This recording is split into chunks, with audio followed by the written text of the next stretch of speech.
Chapter 5. I can't believe I'm doing this. I eyed the motorcycle like it was a wild animal. Quinn grinned and handed me an extra helmet he pulled from a saddlebag. Don't worry, I'll drive slow, I promise. He slid onto the seat and patted the space behind him.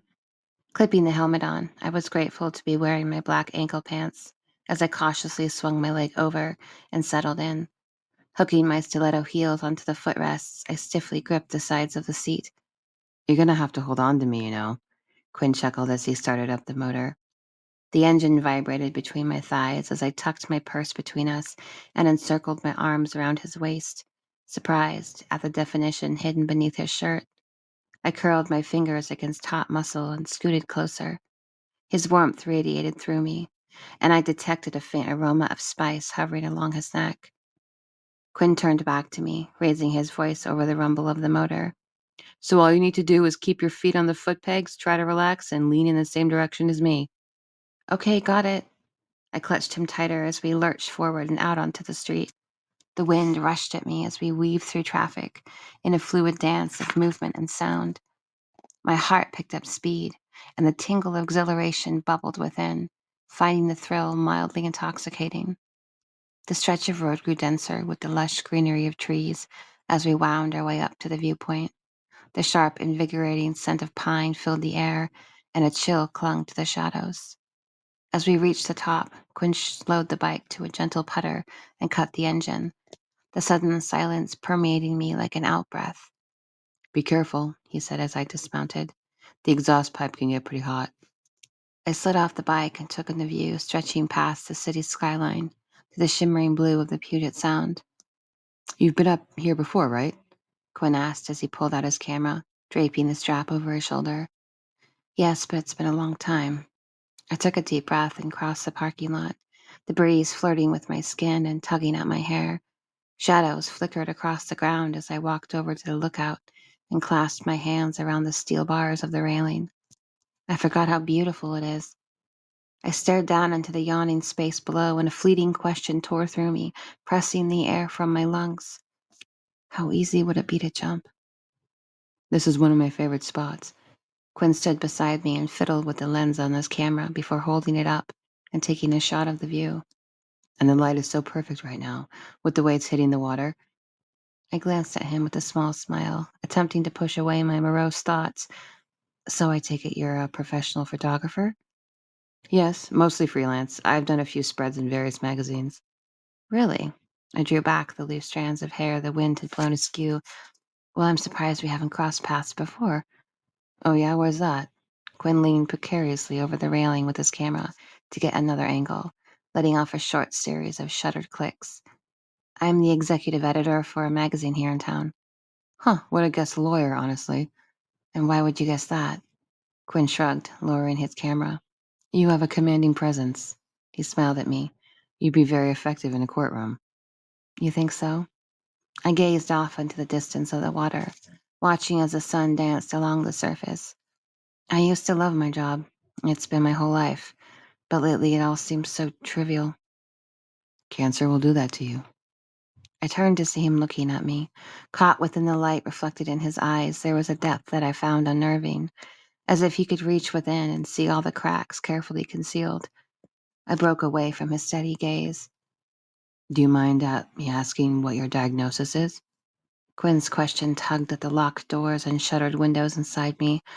With a sigh, I retreated to the bench beside us and kicked off my heels, folding my knees against my chest. The words hovered in my throat, bitter and sharp. I'd never spoken them out loud before. I'd never claimed them as my own. My breath spilled out, trembling and hesitant, as I untethered my truth into the space between us, hoping it could somehow lessen the weight that pressed on me. I have stage 4 heart cancer. Quinn sat next to me, his arm brushing mine and creating a warmth I found myself suddenly wanting to lean into. A tender sadness swam in his eyes as he looked at me. How much time do you have? I bit my lip, fighting the tears that threatened to surface. My doctor had given me a rough number, a dark truth I was too terrified to look at, and a part of me still clung to the illusion of denial like a shaky lifeline. But here I was, sitting beside a stranger, and all I wanted to do was unburden myself. The reality was too much to carry alone. 6 months, give or take. My words came out strangled as a lump rose in my throat, the reality of it all hitting me like a slap of cold air. 6 months was not enough time.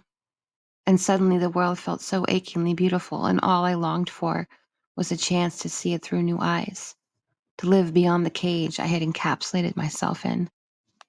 I tore my gaze from the horizon. What about you?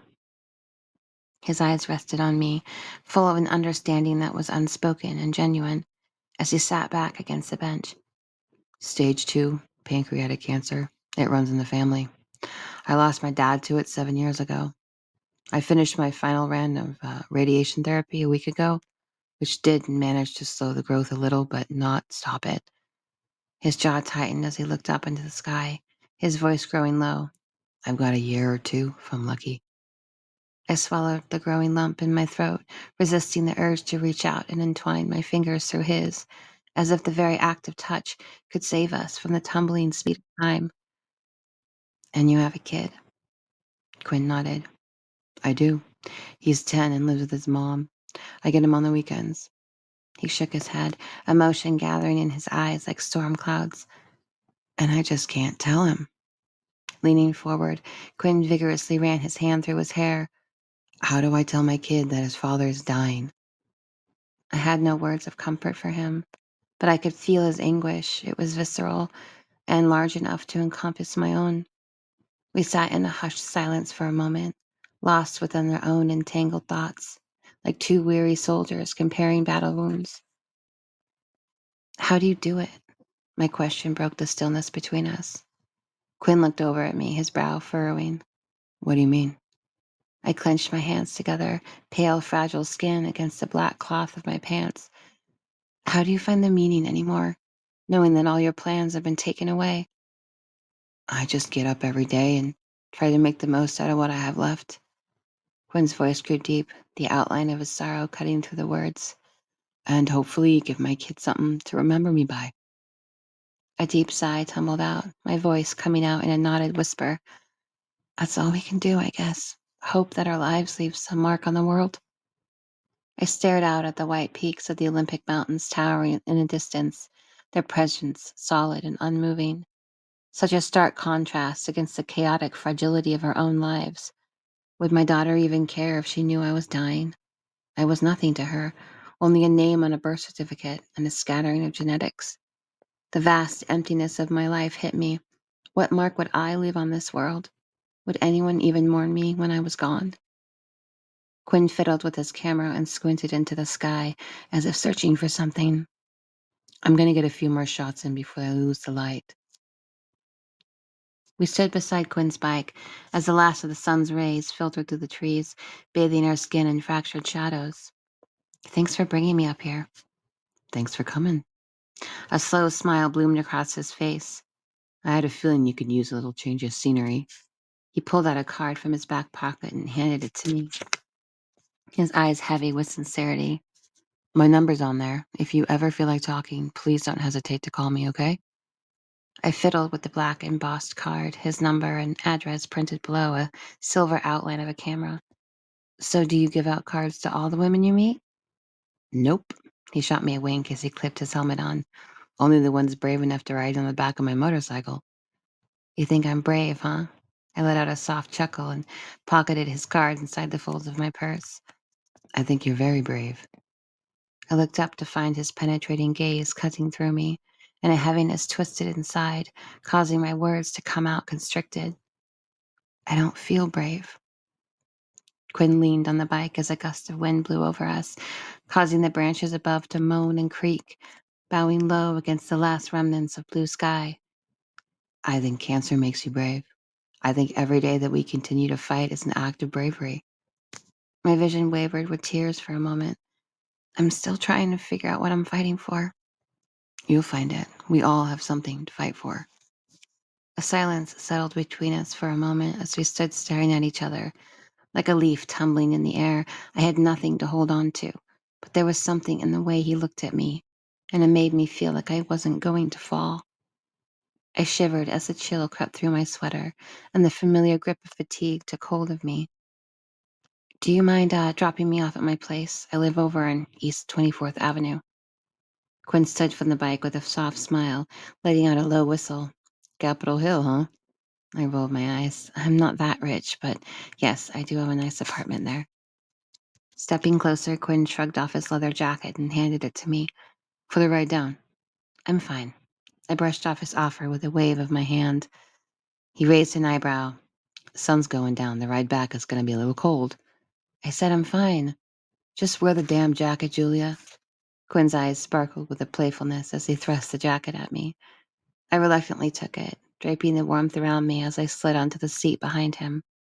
Enclosed in the remnant of his scent and pressed so close to him, a rush of heat rose to the surface, and I tried to push away the sudden image of him taking me up against a tree, the feel of the rough bark on my skin, that delicious mixture of pleasure and pain I had used for so long to distract myself from my own emotions.